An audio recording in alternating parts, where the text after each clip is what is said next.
Misteryoso Movie Recap. Magandang araw, ngayon ay panoorin natin ang isang American sci-fi film, mula noong 2019, na pinamagatang, I.O., halika't sabay natin panoorin at sana ay magustuhan nyo. Sa unang eksena ng pelikula, dito sa isang post-apocalyptic present, kung saan ang kapaligiran ng Earth ay naging lubhang nakakalason. Ang ilang mga siyentipiko ay hinulaan ito ng maaga at lumikha ng isang istasyon ng kuryente na ipinadala sa kalawakan upang mapakinabangan ang geothermal na enerhiya mula sa ibang mga planeta. Di nagtagal, ang mga tao ay nagsimulang mamatay sa kanilang pagtulog at nasuffocate sa mga lansangan. Nagsimulang mangitim ang dugo sa kanilang mga ugat dahil sa hindi inaasahang pagbabago sa komposisyon ng kapaligiran ng lupa. Tinawag ng iba itong huling pagtatangka ng lupa na mabuhay sa pamamagitan ng pagpapaalis sa mga tao. Ang natitirang mga tao ay tumakas sa planeta sakay ng 100 barko.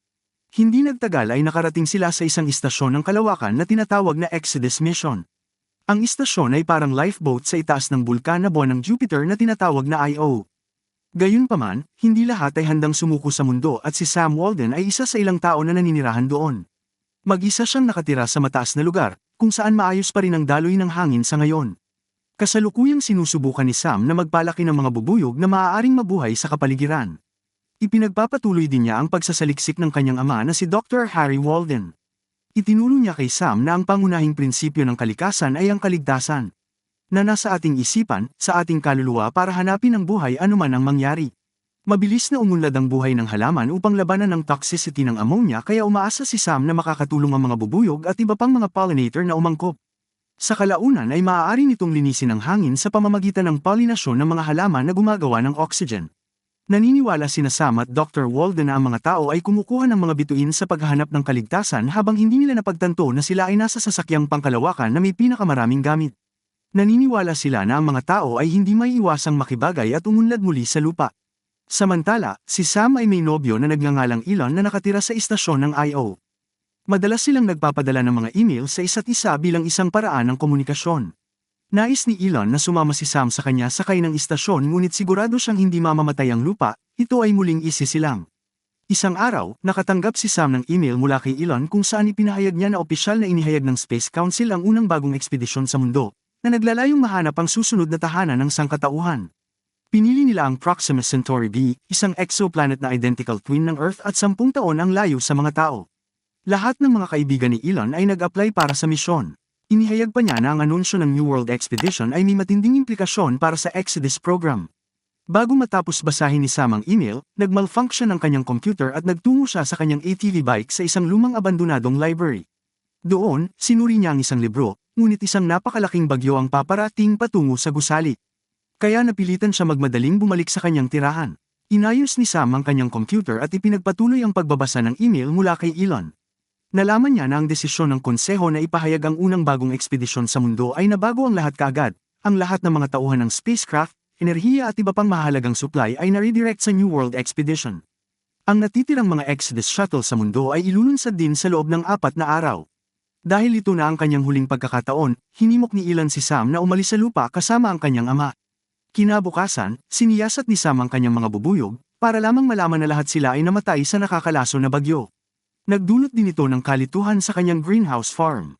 Nang hihinayang, bumalik siya sa kanyang kama at pagkatapos ay sumulat muli kay Elon. Inihayag ni Sam ang tungkol sa bagyo at mga bubuyog, na nagpapaliwanag na nawala sa kanya ang lahat ng genetic na pagunlad na nagawa niya. Inamin ni Sam na malapit na siya sa breaking point niya ngayon. Ipinagtapat din niya na kahit na gusto niyang umalis sa Earth, hindi siya makakarating sa lugar ng paglulunsad sa tamang oras kasama ang ATV at ang dami ng oxygen na maaari nitong dalhin. Di nagtagal, isang hindi kilalang lalaki na nagngangalang Micah ang dumating malapit sa base gamit ang isang helium balon. Hindi nagtagal ay nakipagkita siya kay Sam at sinabing balak niyang maabot ang lugar ng paglulunsad at umalis sa Earth. Ngunit una, gusto niyang makipag-usap muna kay Dr. Harry Walden. Inalok siya ni Sam ng tubig na sinasala niya gamit ang buhangin at uling. Sa una ay nag-aalangan si Micah tungkol sa pag-inom ng maulap na tubig ngunit tiniyak niya sa kanya na ito ay ligtas. Pagkatapos ay ipinakilala niya ang kanyang sarili bilang katulong ni Dr. Walden, itinatago ang katotohanan na siya ay kanyang anak. Nang hilingin ni Micah na makipagkita sa kanya, sinabi ni Sam na nasa field si Dr. Walden sa isang lugar na nagsasagawa ng pananaliksik. Hiniling ni Micah na dalhin doon, ngunit sinabi ni Sam na hindi niya magagawa dahil hindi niya alam ang eksaktong lokasyon nito. Bilang resulta, nagpasya si Micah na hintayin si Dr. Walden at si Sam ay naghanda ng pagkain para sa kanya. Ibinibigay niya sa kanya ang mga sariwang gulay na pinatubo niya sa kanyang greenhouse.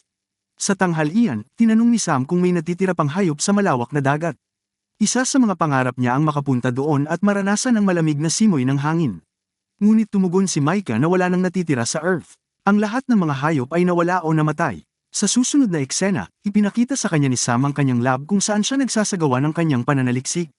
Pinag-uusapan din niya ang tungkol sa kanyang kaibigan na si Elon, na kasalukuyang nagtatrabaho sa Solar Cell Mission sa Alpha Centauri.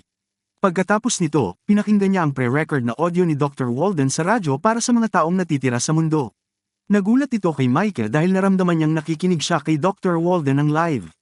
Sumagot si Sam na ito ang karaniwang protocol kapag si Dr. Walden ay nasa field at malamang nababalik siya bukas. Kinabukasan, habang nag-uusap ang dalawa, biglang ibinunyag ni Sam na hindi niya kaibigan si Elon kundi boyfriend niya. Tinanong niya si Micah kung kakaiba ito ngunit sinabi niya na walang masama sa pagmamahal sa isang taong naninirahan sa milyon-milyong milya ang layo mula sa iyo. Pagkatapos ay nagkwento siya tungkol sa kanyang sarili, na inihayag na minsan ay gusto niyang maging isang guro, ngunit napunta sa isang hot air balloon. Humanga si Sam sa kanyang katapatan at sa wakas ay ipinagtapat na siya ay anak ni Harry Walden. Susunod, dinala niya siya sa greenhouse at ipinakita sa kanya kung paano niya mano-mano ang inaalagaan ng kanyang mga halaman ngayong namatay na ang lahat ng kanyang mga bubuyog. Si Sam ay may 3 kapatid na halaman, mais, kalabasa at beans. Ang mais ay nagbibigay ng istruktura para umakyat ang mga beans habang ang kalabasa ay nagkakalat sa lupa. Ang beans ay nagbibigay ng nitrogen bilang kapalit. Mukhang nainis si Micah dito, kaya iniba niya ang usapan at nagtanong tungkol sa kanyang mga tato. Inihayag ni Sam na ito ang Euler's equation at Nowak's evolvability equation. Ipinaliwanag niya ang huling equation at sinabi sa kanya na ang mga simbolo sa kaliwa ay kumakatawan sa lahat ng posibleng mga string ng mga molekula habang ang mga simbolo sa kanan ay kumakatawan sa mga pressure sa pagpili at fitness ratings. Sa madaling salita, ang lahat ay kailangan para lumitaw ang buhay ng mga molekula na napapailalim sa mga puwersa ng pagpili at mutation.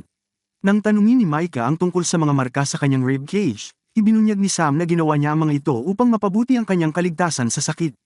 Ipinakita rin niya sa kanya ang isang video clip ng isang baboy na pinalaki ni Dr. Walden sa kanyang lab. Bagamat namatay ito matapos ma-expose sa nakalalasong hangin, ito ay isang malaking tagumpay pa rin. Kinaumagahan, nahanap ni Micah ang lumang kwarto ni Dr. Walden at ng kanyang asawang si June. Tinanong niya si Sam tungkol sa kanyang ina, at ibinunyag niya na nagkasakit si June at namatay. Nang marinig ito, sinisi ni Micah si Dr. Walden sa pananatili nila sa nakakalaso na lupang ito na nagresulta sa pagkamatay ni June. Pagkatapos ay bigla siyang sumugod sa kanyang lab, at sinira ang pinto sa opisina ni Dr. Walden. Narito, ang silid ay nasa mahinang kondisyon at tila walang tao sa loob ng mahabang panahon.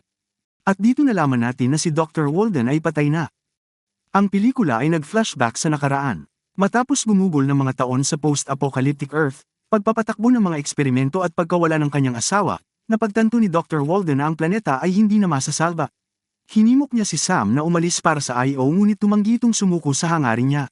Ipinaliwanag ni Dr. Walden na maya-maya ay kailangan na niyang umalis dahil mag-isa siya pagkatapos niyang mamatay dahil sa mga komplikasyon sa kalusugan. Bumalik sa kasalukuyan, dinala ni Sam si Micah sa lugar kung saan inilibing ang kanyang mga magulang. Pagkatapos magbigay ng respeto sa mga patay, inanunsyo ni Micah na isasama niya si Sam sa space shuttle. Nilinaw din niya na hindi siya papayag na hindi siya sasama, kaya nag-aatubili itong sumang-ayon. Nang maglaon, nag-message si Sam sa kanyang nobyo na nagpasya siyang umalis sa mundo para sa kabutihan at para sila ay muling magsasama sa lalong madaling panahon. Habang nag-iimpake siya ng kanyang mga gamit, napansin niya na ang isang queen bee ay napisa sa kanyang pugad, at ito ay immune sa nakakalaso na hangin. Ito ay talagang nagpapasaya kay Sam, ngunit wala itong pagbabago dahil plano pa rin niyang umalis sa Earth ng tuluyan. Ang problema lang ay hindi sila makaalis kaagad. Dapat hintayin ng dalawa ang maayos na hangin para gumana ang kanilang hot air balloon patungo sa kanilang destinasyon. Di nagtagal, nakatanggap si Sam ng tugon mula sa kanyang kasintahan, na nagpapahayag ng kanyang kagalakan na aalis siya sa mundo. Ngunit pagkatapos ay ipinahayag niya na siya ay nag-sign up para sa 10 taong mahaba na bagong ekspedisyon sa mundo. Nangangahulugan na sila ay maghihiwalay sa loob ng maraming taon. Ang balita ay ikinalungkot ni Sam at siya ay napaiyak. Nang makita na ang puso niya ay nasawi, pinagluto siya ni Micah at sinabi sa kanya ang tungkol sa kanyang panahon sa pre-apocalyptic Earth. Naaalala niya ang kanyang oras sa mga suburb at pagpunta sa lungsod kasama ang kanyang mga kaibigan. Habang lumilipas ang panahon, lalong hindi mapakali si Micah sa paghihintay ng magandang hangin. Samantala, si Sam ay nagsimulang makaramdam ng kalungkutan ngayong mas malayo na sa kanya ang kanyang kasintahan. Nagsimula siyang lumapit kay Micah at nauwi sila sa pag-iibigan. Kinabukasan, nagising siya sa balita na ang shuttle launch ay binago sa ibang site, mas malayo kaysa sa orihinal. Sinuri ni Micah ang kanyang helium reserve at napag-alaman niya na wala siyang sapat na gasolina para sa ekspedisyon. Siya ay nadidismaya sa kanyang sarili na parang isinumpa siya. Nang tanungin ni Sam kung ano ang ibig niyang sabihin, isiniwalat ni Micah na nakita niya ang isang dosenang tao kasama ang kanyang asawa na namatay sa gutom. Siya ang pangunahing dahilan nito dahil makasarili niyang itinago sa kanila ang pagkain. Gayunpaman, nangako si Micah na hindi niya hahayaang may mangyari kay Sam. Naantig siya sa mga salita nito ngunit mas malaki ang problemang dapat harapin ngayon. Inihayag ni Sam na alam niya kung saan nila mahahanap ang helium. Dahil dito ay nasasabik si Micah at nagsimula ang dalawa sa paglalakbay patungo sa lungsod na nababalot ng nakakalasong hangin sa kapaligiran. Sa kabutihang palad, nagtutulungan sila upang mahanap ang gasolina na ginagamit nila upang muling punan ang kanilang mga tangke ng helium. Kinabukasan, inihanda ni Micah ang lobo para umalis sa lugar ng paglulunsad ngunit pinilit ni Sam na bumisita muna sa isang museo ng sining.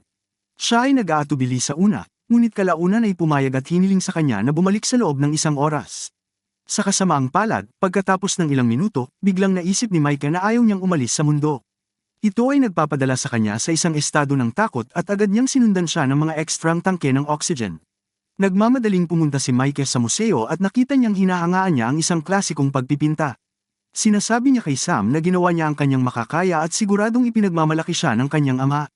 Pagkatapos ay hiniling niya sa kanya na sumama sa kanya ngunit hinimok siya nitong pumunta ng mag-isa. Sa sandaling ito, nagsisimulang tumunog ang alarm ni Sam na nagpapahiwatig ng mauubos na ang kanyang supply ng oxygen. Nagmamadaling binigay sa kanya ni Micah ang ekstrang tangke ngunit imbis na palitan ay tinanggal ni Sam ang kanyang oxygen mask. Habang nilalanghap ni Sam ang nakakalaso na hangin, ang eksena ay nakakabalisa. Ang pelikula ay mabilis na sumusulong sa hinaharap at nakita natin na naglakbay si Micah ng mag-isa sa spaceship. Para naman kay Sam, nakaligtas siya at nagpas siyang manatili. Tulad ng bagong queen bee sa kanyang kolonya, hindi na nakakalason sa kanya ang nabagong kapaligiran. Nagtatapos ang pelikula habang nakatayo siya sa isang beach kasama ang isang bata. Lumalabas na ang pangunahing layunin niya kaya siya nakipagtalik kay Micah ay para muling punuin ang lupa. Marami pong salamat, sana ay nagustuhan niyo ang video na ito, suportahan niyo sana ang aking channel, sa pamamagitan ng pag-subscribe at like, salamat po, hanggang sa muli.